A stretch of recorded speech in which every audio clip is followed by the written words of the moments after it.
we're talking about the idea of principalities, powers, rulers of the darkness of this age, spiritual forces of wickedness in heavenly places, the kind of the things they do, how they operate, and with the goal of course, finding ways to break free from those things, to be who we are supposed to be. We started early in Ephesians where it was talking about how Jesus has a name that's above all principalities, powers, all the names in this age and in the age to come, that he is, seated at the right hand of God the Father. He's above all these things, and we are seated with him above all these things. We have power over the enemy. I think of Jesus when he sent out the disciples and they cast out demons, and they were all excited. They're like, yeah, the demons are subject unto us by your name and all that. And he's like, don't rejoice that the demons are subject unto you, but rejoice that your name's written in heaven. And that's the important thing, is that we are seated with Christ in heaven. But we do have authority, we do have power, and we need to be able to operate in that. And I think as we learn more and more about how the enemy works, his goals, his tactics. I don't want you to be ignorant of the ways that the enemy works, so you can be aware of the wiles of the devil so we can overcome him.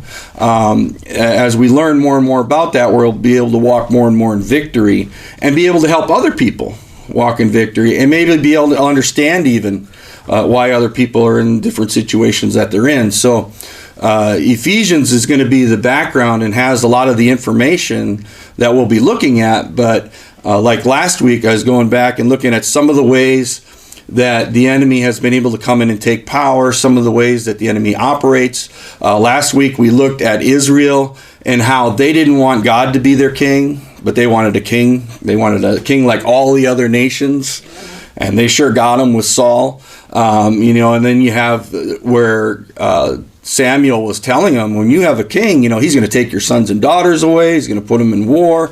He's going to take your cattle. He's going to take your land. He's going to take all these things. And they're like, oh, yeah, but it's okay. We just want a king anyway. And it's just like, you could have God as your king. Why do you want someone else? And that's one of the things that people do and fall into. And we talked about how in our country, the way that kind of got manifest is it became government doing things instead of the body of Christ, instead of the church doing things. And the government took over a lot of the things that the body of Christ should be doing, that the church should be doing, and leads to the kind of mess we're in today. I don't know, if you don't think we're in a mess in our country, then I don't know that you're looking at it correctly, but it's a mess.